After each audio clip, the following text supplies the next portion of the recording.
बिस्मिल्लाह करिए। वालेकुम अस्सलाम। ਬਾਬਾ ਜੀ ਕੀ ਹਾਲ ਨੇ? ਠੀਕ ਠਾਕ ਹੋ? अल्लाह मौला पाक दा करम करे। ਤੇ ਵੱਡਿਓ ਨਾਮ ਕੀ ਤੁਹਾਡਾ? साईं गुलाम हुसैन कादरी। ਮਾਸ਼ਾਅੱਲਾ ਜੀ ਮਾਸ਼ਾਅੱਲਾ। ਗੁਲਾਮ ਹੁਸੈਨ ਸਾਹਿਬ, ਅੱਲਾਹ ਤਾਲਾ ਤੁਹਾਨੂੰ ਸਲਾਮਤ ਰੱਖੇ ਤੇ ਤੁਹਾਡਾ ਜ਼ੌਕ ਵੀ ਦਰਵੇਸ਼ਾਂ ਨਾਲ ਸਲਾਮਤ ਰੱਖੇ।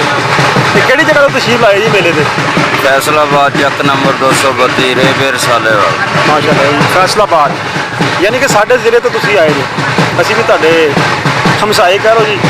ਜਿੰਨਾ ਕੁ ਤੁਸੀਂ ਦਰਵੇਸ਼ਾਂ ਦੇ ਦਰ ਤੇ ਸਫ਼ਰ ਕਰਕੇ ਆਏ ਨਾ, ਇੰਨਾ ਹੀ ਅਸੀਂ ਸਫ਼ਰ ਕੀਤਾ ਜੀ। ਤੇ ਕਿੰਨੀ ਕੁ ਦੇਰ ਤੋਂ ਆ ਰਹੇ ਜੀ ਇਹਨਾਂ ਦਰਵੇਸ਼ਾਂ ਦੇ ਦਰ ਤੇ? सानू 17-18 साल तो दावत मिल रही, पहली दफा है, पहली बारी। ਯਾਨੀ ਕਿ ਤੁਸੀਂ ਜ਼ਿੰਦਗੀ 'ਚ ਪਹਿਲੀ ਦਫਾ ਆਏ ਜੀ ਇੱਥੇ? पहली बारी बाबा जी दे।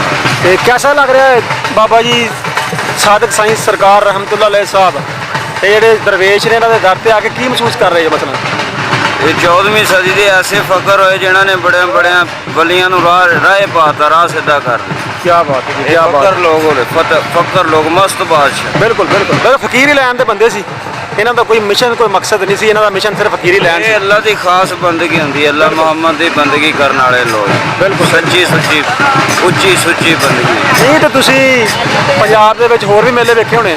ਅਸੀਂ ਪਾਕਿਸਤਾਨ ਦੇ ਸਾਰੇ 4 ਸੂਬਿਆਂ 'ਚ ਜਿੱਥੇ ਜਿੱਥੇ ਹੁਕਮ ਹੁੰਦਾ ਉੱਥੇ ਜਾਈਦਾ। ਵਾਹ ਜੀ ਵਾਹ, ਕੀ ਬਾਤ ਹੈ। ਨਾਜ਼ਰੀਨ ਦੇਖ ਲਓ ਜੀ, ਇਹ ਬਾਬਾ ਜੀ ਕਹਿ ਰਹੇ ਨੇ ਕਿ ਪਾਕਿਸਤਾਨ ਦੇ 4 ਸੂਬਿਆਂ ਦੇ ਵਿੱਚ ਜਿੱਥੇ ਵੀ ਸਾਨੂੰ ਨਾ ਬੁਲਾਵਾ ਆ ਜਾਵੇ ਜਿਸ ਹਸਤੀ ਦਾ, ਅਸੀਂ ਉਸ ਦਰ ਤੇ ਨਾ ਆਪਣੀ ਹਾਜ਼ਰੀ ਪੇਸ਼ ਕਰੀਦੀ।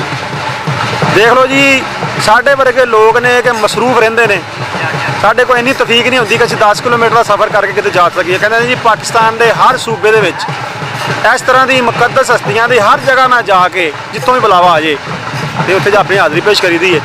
ਤੇ ਤੁਸੀਂ ਆਪਣੀ ਜ਼ਿੰਦਗੀ ਦੇ ਵਿੱਚ ਬੜੇ ਬੜੇ ਉਰਸ ਵੇਖੇ ਹੋਣੇ, ਬੜੇ ਬੜੇ ਮੇਲੇ ਵੇਖੇ ਹੋਣੇ ਆ, ਦਰਵੇਸ਼ਾਂ ਦੇ ਦਰ ਤੇ ਗਏ ਹੋ। ਸਭ ਤੋਂ ਜ਼ਿਆਦਾ ਸਕੂਨ ਕਿੱਥੇ ਮਿਲਿਆ? ਦਿਲ ਨੂੰ ਚਸ ਕਿੱਥੋਂ ਮਿਲੀ ਹੈ ਸਭ ਤੋਂ ਜ਼ਿਆਦਾ? ਸਾਡੀ ਬਚਪਨ ਦੀ ਨਿਸਬਤ ਦਾਤਾ ਪੀਆ ਸਰਕਾਰ ਦੇ ਨਾਲ, ਕਿਆ ਬਾਤ। ਉਹਨਾਂ ਦੇ ਹੁਕਮ ਦੇ ਨਾਲ ਫਿਰ ਜਿੱਥੇ ਜਿੱਥੇ ਵੀ ਲਿਜਾਰੇ ਆਲਾ ਤੋਂ ਆਲਾ, ਸਭ ਅੱਛੇ ਤੋਂ ਕਿਆ ਅੱਛੇ, ਸੱਚੇ ਤੋਂ ਸੱਚੇ, ਉੱਚੇ ਤੋਂ ਉੱਚੇ, क्या बात, आला तो आला। क्योंकि जिन्हें जैसी बंदगी करनी उन्होंने वैसा दर्जा मिलना। क्या बात, क्या बड़े बड़े को गौस हो गया, कोई कुतुब, कोई अब्दाल, कोई वली, कोई कादर, कोई कलंदर, कोई समंदर, कोई सिकंदर, कोई गुरु, कोई बावा, कोई ख्वाजा, कोई नौशा, कोई दाता, सब बंदियां ने मुकाम पाए। बिल्कुल ये अल्लाह मुहम्मद की बंदगी के नाम होंगे। आ नाम ताले नाम याफ्ता लोग, बिल्कुल। अल्लाह का नाम पाने वाले ਇਹ लोग। ਜਿਹੜੇ ਰੰਗ ਪਾਏ ਜੇ ਹੱਥ ਦੇ ਵਿੱਚ, ਇਹ ਕਿਹੜੇ ਕਿਹੜੇ ਦਰਵੇਸ਼ ਦੇ ਰੰਗ ਨੇ?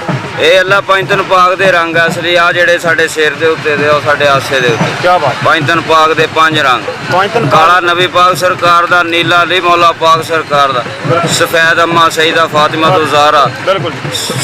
ਸੁਰਖ ਤੇ ਸਬਜ਼ ਮੌਲਾ ਹਸਨ ਹਸਨ ਹੁਸੈਨ। ਹੁਸੈਨ अलैहिस्सलाम ਦੇ ਇਹਨਾਂ ਦੇ ਵਿੱਚੋਂ ਅੱਗੇ 14 ਰੰਗ ਬਣੇ। ਉਹਦਾ ਰੰਗ ਇਹ ਅਸਲ 5 ਰੰਗ ਪੰਜਤਨ ਪਾਕ ਦੇ ਘਰਾਣੇ ਦੇ। ਬਿਲਕੁਲ ਜੀ, ਬਿਲਕੁਲ। ਦੇਖੋ ਜੀ, ਸਾਡੇ ਵਰਗੇ ਲੋਕ ਤੇ ਇਸ ਤਰ੍ਹਾਂ ਦੀ ਚੀਜ਼ ਨੂੰ ਗਲ ਵਿੱਚ ਪਾਣਾ ਬੜਾ ਵੱਡਾ ਇੱਕ ਬੋਝ ਸਮਝਦੇ ਨੇ।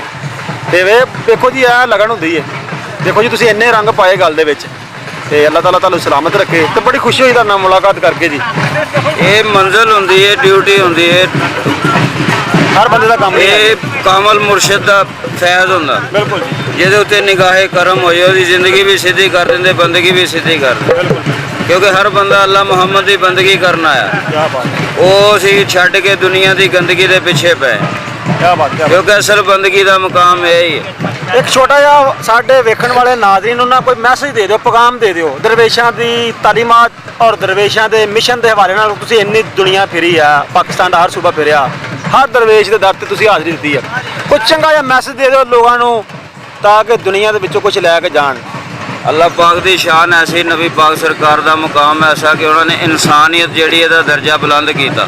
ਇਨਸਾਨ ਅੱਲਾਹ ਅਸ਼ਰਫ ਬਣਾਇਆ ਨਾ, ਬਿਲਕੁਲ। ਉਹਨਾਂ ਨੇ ਮੁਕਾਮ ਨੂੰ ਸਾਬਤ ਕਰਕੇ ਦੱਸਿਆ ਕਿ ਇਨਸਾਨ ਉਹੀ ਆਲਾ ਹੈ ਜਿਹਦਾ ਕਾਮ ਵੀ ਆਲਾ ਤੇ ਜਿਹਦਾ ਕਲਾਮ ਵੀ ਆਲਾ। ਇਨਸਾਨ ਆਲਾ ਉਹ ਜਿਹਦਾ ਕਾਮ ਵੀ ਆਲਾ, ਜਿਹਦਾ ਕਲਾਮ ਵੀ ਆਲਾ। ਤੇ ਕਾਮ ਵੀ ਤੇ ਕਲਾਮ ਵੀ ਅੱਲਾਹ ਨਬੀ ਨੇ ਦੋਨਾਂ ਨੇ ਦੱਸਿਆ ਕਿ ਕੀ ਕਰਨਾ ਦੁਨੀਆ ਤੇ ਆ ਕੇ ਹਰ ਬੰਦੇ ਨੂੰ, ਕੀ काम करना ਤੇ ਕੀ कलाम करना। सब ਨੂੰ पहले सरकार ਦਾ हुक्म है कि सफाई में खुदाई है, पाक साफ रहना चाहिए, बावुजू रहना चाहिए, अल्लाह नबी का जिक्र करना चाहिए, कलमे दरूद का वजीफा करना चाहिए, कुरान की तिलावत करनी चाहिए, 24 घंटे पाक साफ रह के ਇਨਸਾਨ ਲੰਗਰ ਖਾਵੇ ਵੀ ਪਾਕ ਹੋ ਜਾਂਦਾ। ਬਿਲਕੁਲ ਬਹੁਤ ਵੱਡੀ ਬੁੱਲੇ ਸ਼ਾਹ ਸਰਕਾਰ ਫਰਮਾਉਂਦੇ ਨੱਚਣਾ ਵੀ ਇਬਾਦਤ ਬਣ ਜਾਂਦਾ, ਪਰ ਨੱਚਣੇ ਦਾ ਜੇ ਚੱਜ ਚੱਜ ਹੋਵੇ ਬੇਚੱਜੇ ਇਹ ਚੱਜ ਹੁੰਦਾ। ਅੱਲਾਹ ਮੌਲਾ ਨੇਕ ਬੰਦਿਆਂ ਦੀ ਡਿਊਟੀ ਲਾਈ, ਐਵੇਂ ਗੱਲ। ਆਸ਼ਿਕੀਨ, ਸਾਦਿਕੀਨ, ਮੁਰਸਲੀਨ, ਕਾਮਲੀਨ, ਆਰਫੀਨ, ਔਲੀਆ ਅੱਲਾਹ, ਬਜ਼ੁਰਗਾਨ ਦੀਨ, ਕੁਰਾਨ ਦੇ ਵਿੱਚ ਸਾਰਾ ਫਰਮਾਨ। ਬਿਲਕੁਲ ਜੀ, ਉਹ ਜਿਨ੍ਹਾਂ ਨੇ ਅੱਲਾਹ ਦੀ ਬੰਦਗੀ ਕਰਨੀ ਉਹਦੇ ਹੁਕਮ ਅਮਰ ਨੂੰ ਮੰਨ ਕੇ ਚੱਲਣਾ, ਐਵੇਂ ਗੱਲ। ਉਹਨਾਂ ਦੀ ਜ਼ਿੰਦਗੀ ਵੀ ਸਿੱਧੀ, ਬੰਦਗੀ ਵੀ ਸਿੱਧੀ। ਤੇ ਜਿਹੜੇ ਗਾਫਲ ਹੋ ਜਾਣੇ ਉਹਨਾਂ ਵਾਸਤੇ ਟਿਕਾਣਾ ਤੇ ਰੱਖਿਆ ਹੀ ਆ ਮਾਲਕ ਨੇ। ਦੂਸਰੀ ਗੱਲ ਆ, ਤੁਸੀਂ ਦੇਖੋ ਜੀ ਆ ਜਿਹੜੇ ਜਗ੍ਹਾ ਤੇ ਤੁਸੀਂ ਬੈਠੇ ਹੋਏ ਜੇ, ਇਹ ਤਾਂ ਲੋਕ ਇਸ ਟਾਈਮ ਕਿਸੇ ਨੂੰ ਭੇਜੋਗੇ ਜਾ ਕੇ ਕਿਤੇ ਪੈਲੀ 'ਚ ਬਹਿ ਕੇ ਜਰਾ 10 ਮਿੰਟ ਜਾ ਕੇ ਗੁਜ਼ਾਰ, ਤੁਸੀਂ ਤੁਹਾਨੂੰ ਡਰ ਕੋਈ ਨਹੀਂ ਲੱਗਦਾ ਕਿਸੇ ਦਾ? ਇਹ ਜਿਹਦਾ ਕੀਦਾ ਪੱਕਾ ਹੋ ਜਾਏ, ਪੁਖਤਾ ਹੋ ਜਾਏ ਮਾਲਕ ਦੇ ਉੱਤੇ, ਉਹ ਕਹਿੰਦੇ ਜ਼ਹਿਰ ਵੀ ਬੇਅਸਰ ਹੋ ਜਾਂਦਾ, ਬਿਲਕੁਲ ਜਾਨਵਰ ਵੀ ਨੌਕਰ ਬਣ ਜਾਂਦੇ। ਕਿਆ ਬਾਤ ਹੈ।